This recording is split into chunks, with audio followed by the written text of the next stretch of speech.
नमस्कार दोस्तों। भगवान राम स्वयं कहते हैं कि जो भक्त जिस भावना से मेरा भजन करता है, मैं उसी भाव से उसे गले लगाता हूं। हम अक्सर यही सोचते हैं कि भक्ति के लिए सुबह का समय होना चाहिए, मंदिर होना चाहिए, स्नान करके साफ वस्त्र पहनने चाहिए, आसन माला होनी चाहिए। लेकिन क्या राम कभी इन सीमाओं में बंधे हैं? बिल्कुल नहीं। आज हम एक ऐसे ही आध्यात्मिक रहस्य पर बात करेंगे जिसे बहुत कम लोग जानते हैं, और वह है राम नाम जपने की शक्ति। राम नाम जप करते हुए सोने से दिमाग शांत होता है और गहरी नींद आती है। जब आप रात को बिस्तर पर लेटते हैं और अचानक मन से राम राम निकल पड़ता है, उस वक्त आप सबसे सच्चे रूप में होते हैं, बिना दिखावे के, बिना बाहरी सज्जा के, बिना माला घंटी के। बस आप और आपके राम। यही वह क्षण होता है जब राम नाम स्मरण और आत्मा एक हो जाते हैं।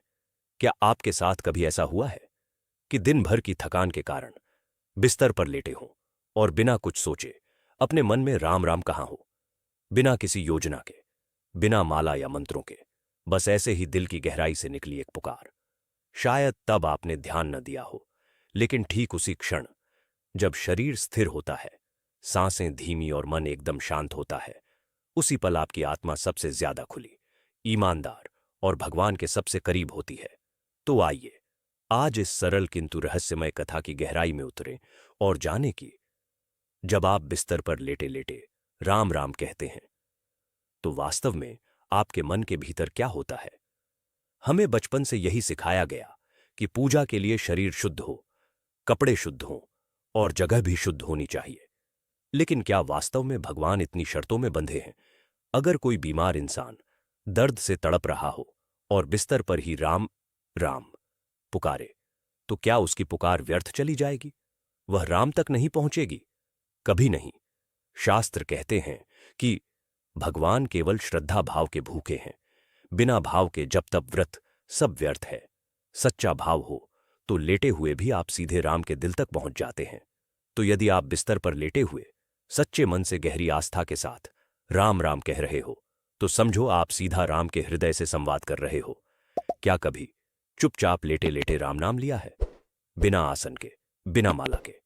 और क्या मन में विचार आया कि अरे ये तो गलत है, नाम तो बैठकर मंदिर में या किसी पवित्र स्थान पर ही लेना चाहिए? नहीं भाई, क्योंकि उस वक्त आप सिर्फ राम नाम जप नहीं कर रहे होते, आप खुद को राम में जोड़ रहे होते हैं। वहां कोई बाहरी आडंबर नहीं, एक मौन वार्तालाप होता है आपकी आत्मा और भगवान के बीच।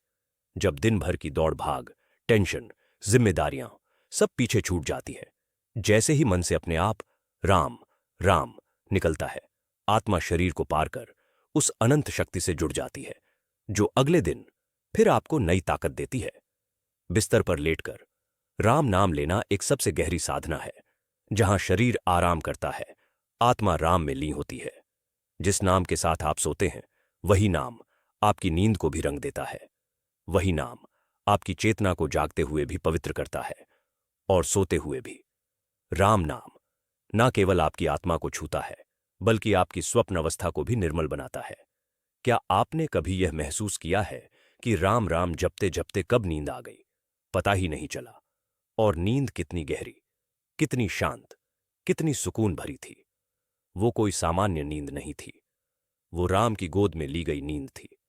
आपको जानकर आश्चर्य होगा कि रामायण, भगवद गीता, पुराण और नारद भक्ति सूत्र में भी इस बात का उल्लेख है कि राम नाम केवल मंदिर या पूजा के समय के लिए नहीं है, यह एक जीवन शैली है। राम नाम का स्मरण कहीं भी किसी भी अवस्था में किया जा सकता है, लेटे हुए, बैठे हुए, चलते हुए, यहां तक कि सांस लेते हुए भी। रामचरितमानस में एक स्थान पर तुलसीदास जी कहते हैं कि जो भक्त जिस भावना से भगवान का भजन करता है, वो उसको उसी रूप में स्वीकार करते हैं। बिस्तर पर लेटकर जब कोई राम नाम जपता है, तो सबसे पहले उसका मन शांत होता है, विचारों का शोर थमता है, सांसें धीमी होती हैं, शरीर ढीला पड़ता है, और एक पल ऐसा आता है आप राम में समा जाते हैं। कई साधकों को उस वक्त आंखों के सामने दिव्य प्रकाश दिखाई देता है, कानों में मधुर घंटियों की आवाज गूंजती है। तो यह संकेत है कि राम नाम की तरंगें भीतर सोई शक्तियों को जगा रही हैं। सोते समय राम नाम जपने से नींद में भी पुण्य अर्जित होता है और मृत्यु के समय भी वही संस्कार जागृत होता है, जिससे अंतकाल में भी राम का नाम स्मरण में आता है, जो आत्मा को सीधे परमात्मा से जोड़ता है। कई लोग सोचते हैं कि लेटे लेटे राम नाम जपना अपवित्र तो नहीं है, शरीर शुद्ध नहीं होता और स्थिति आराम की होती है। लेकिन सच्चाई यह है कि राम नाम किसी अवस्था का मोहताज नहीं है। राम नाम वह मंत्र है जो अपवित्रता को पवित्रता में बदल देता है। तुलसीदास जी कहते हैं, 10 दिशाओं में राम नाम से मंगल फैलता है, फिर वह जब कहीं भी क्यों ना हो। जब मृत्यु का समय आता है और शरीर असहाय हो जाता है, उस समय केवल एक ही साधन शेष रहता है, राम नाम। यदि आज से रोज सोते समय राम नाम की आदत डाल लेंगे तो अंतिम सांस पर भी यही नाम अपने आप निकलेगा।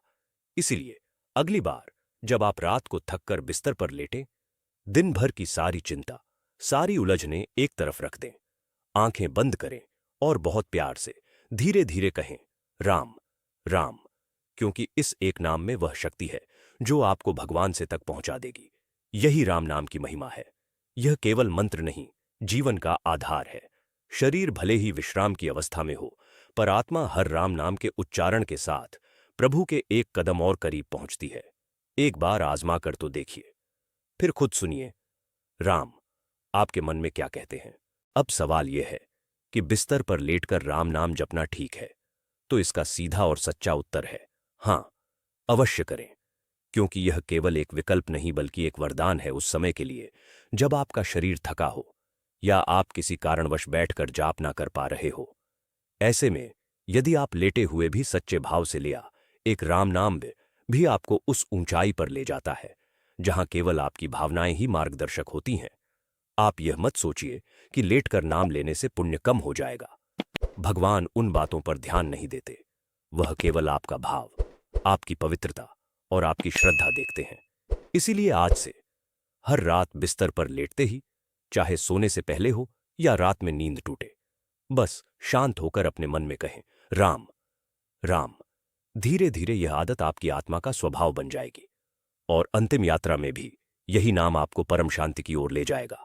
इसलिए राम नाम को कभी न छोड़ें, क्योंकि यही एक नाम है जो हर हाल में, हर जन्म में आपके साथ रहेगा। उम्मीद करते हैं यह प्रसंग आपको पसंद आया हो। यदि हां, तो वीडियो को लाइक करें, शेयर करें और चैनल को सब्सक्राइब करें। मिलते हैं अगले वीडियो में ऐसे ही किसी रोचक तथ्य के साथ। तब तक के लिए नमस्कार दोस्तों। जय सिया राम।